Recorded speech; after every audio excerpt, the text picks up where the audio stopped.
What's going on, everyone? I am sitting beside the great Jeff Harris, excuse me, and I'm Trayvon Miles. Yeah, Trey, this is the Delmarva Sports Insider, the only show on the shore giving you an in-depth analysis to all local sports here on the Eastern Shore. That's right. We've got a loaded show per usual, so let's get right into it. Coming up on today's episode, two Bayside powerhouses locked in up in Centerville this weekend. Results might be a little bit more different than what everyone expected. Yeah, and from some football to the pitches, we featured a pair of stellar soccer games this past week out at Parkside and also in Berlin at Stephen Decatur. That's right, and we take things to good old College Ave. The nationally ranked Salisbury field hockey team back in action this week. Their highlights and much, much more later on. Welcome to the show, folks. We've got a lot to get into per the usual. Right, yeah. But we'll get into the colossal matchup here in Salisbury on Friday. We heard a lot of grumblings that this town, and we said in the coaches conference, might belong to Parkside football as of now. The Rams look to prove that with their fifth straight win over rival WHYH. And the Rams wasted no time. Some great play calling in this game. A beautiful play call here to air this one out. Andrew Smith off play action. Ooh, beautiful throw finds Tyler Polson in the end zone. Parkside leading 7-0 just 4 minutes in. A few minutes later, WHYH responds. Fullback Jordan Briggs breaking some arm tackles and shaking some Rams. Nice. And he is into the end zone from 22 yards out. WHYH gets a 2-point conversion. They lead it 8-7. Parkside's turn. Playing without leading rusher Niall Oji. They hand it to Marcus Yarns. Yarns goes 20 yards for 6 more. The Rams lead it 15-8. WHYH looking for an answer. They would run the ball up the middle, but ball gets coughed up, and it's on the ground. Parkside's Ernest Aiko coming away with it. That was the momentum changer right there. Destin Richardson in for one of his 2 touchdowns on the night. Parkside wins it 31-8. The Rams get at least a share of that city championship for the 5th straight season. Delmar, can't forget about those Wildcats in action, hosting St. E's last night, and it wasn't pretty for St. E's, Trey, right from the get-go, just before the half. Vikings put it on the ground, and it's recovered by Isaac Brumbley. Delmar, yeah, they take over. Yes. Then, off the turnover, they're capitalizing. Watch Jacob Von Arx hits Zach Covington for just a 3-yard score. Wildcats will go into the half leading 21-0. Then, after the break, more of the same for Delmar. Check this out. To Sean Denard, puts his shoulder down and rumbles for a 6-yard touchdown. Delmar making things look easy at home. Earlier on Friday, they downed St. E's by a convincing 34-0. That's right. Sussex Central hosting Caravel. The Knights looking to go 3-0 for the first time in a long time, and to get there, they would use some misdirection. Zymon Reed taking it 21 yards, breaking a tackle right there and getting into the end zone. Sussex Central leads this game 7-0. Central says, hey, if the running game's working, why go away from it? Of course, Jerron Curtis going to go up the middle for another 15 yards, breaking more tackles, and they have a 14-0 lead. Caravel down big, looking to respond. They try to do it through the air. The pass is up and picked off by Isaiah Barnes. Beautiful catch and able to tap those feet in. Sussex Central 3-0. How about it? They beat Caravel by a final of 21-12.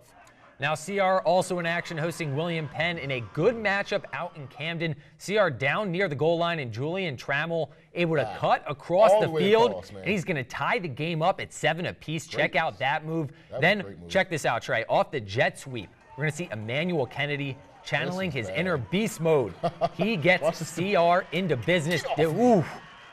Going all the way down. And he would score. So we're going to see Jaron Wagenhofer. We've seen him in the spring on the lacrosse field, but check him out on the football field. Actually, not that great. Rolls out to his right, but finds Kyrese Pettiford. Actually plays for William Penn. Tough turnover for Rodney as William Penn, they go on to win it by 5, 19-14. Poly hosting Milford in Woodside. This was a scoreless game at the half, but Milford wasted no time changing that. David Bowman, the little guy, gets the handoff. He dives for the pylon. He is in for the touchdown. Then check this out. Polytech, 4th and 25, going for the fake punt. Donald Raleigh is on the receiving end, and they get the fake punt call and get the first down. They would need that to transfer to this. Vincent Taschione, deep pass to Douglas Reed. Dougie gets down to the 2-yard line. 2 plays later, Christopher Gordon going up the middle for a Polytech touchdown. How about those Panthers? They beat Milford by a final of 16-7.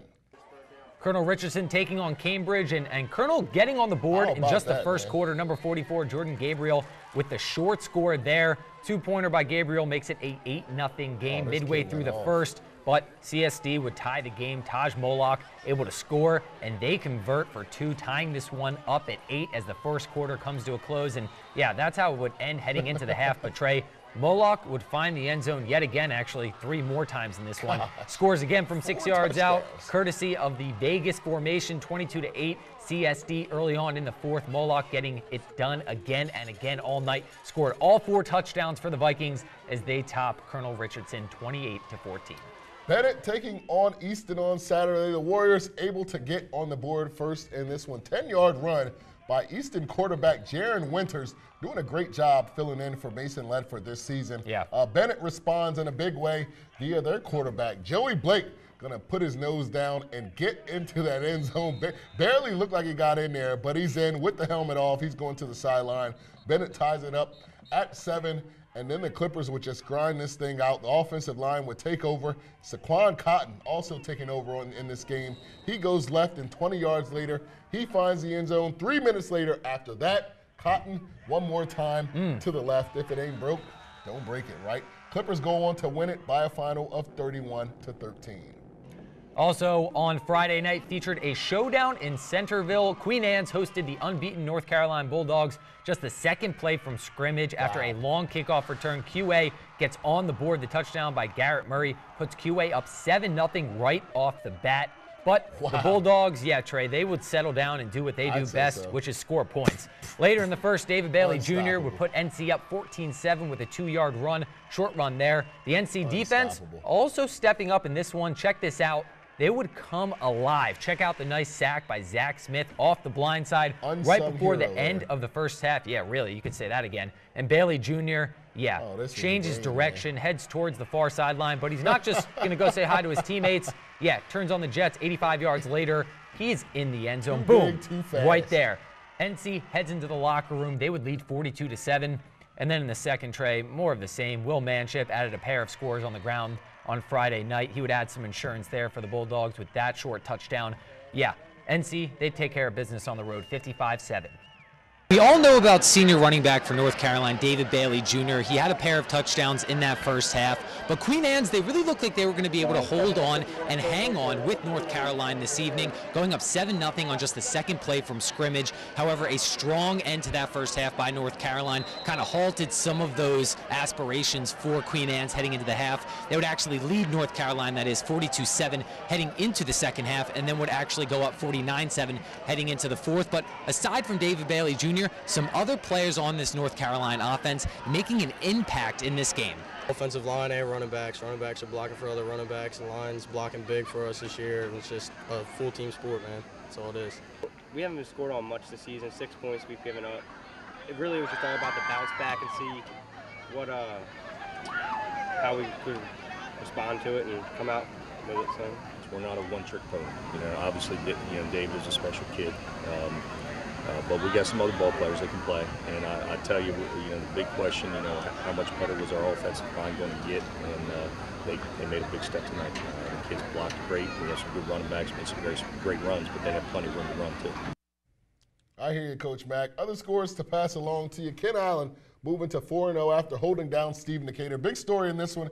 Head coach Bob Knox's grandson Eli, who had been battling cancer, led the team onto the field. So a great scene there in Berlin. And in Snow Hill, the Eagles continue to search for their first win since October of 2014.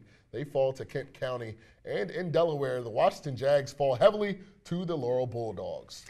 Yeah, Trey, and we're going to check in here in Delaware. So let's run through some of the scores. Seaford topping St. Andrews by 14, 28-14. You see it. See Concord and Dover. That game, pretty good. We had 1-point game. Dover there, 28-27. AI DuPont over Lake Forest, 35-14. Indian River and St. Mark's, big deficit there. Irvington and Smyrna getting back on track with that 12-point win. Sussex Tech and Mount Pleasant. Sussex Tech putting up 60, and then Woodbridge, of course, they roll, taking or winning over Wilmington Friends. That's right. It was a pretty good week in football. All right, we'll hit in the first commercial break. But coming up, we take things to some other fall sports up and down Delmarva. Don't go anywhere. You're watching DSI. It's head coach Brendan Ireton, Kent County Trojans. You're watching Delmarva Sports Insider.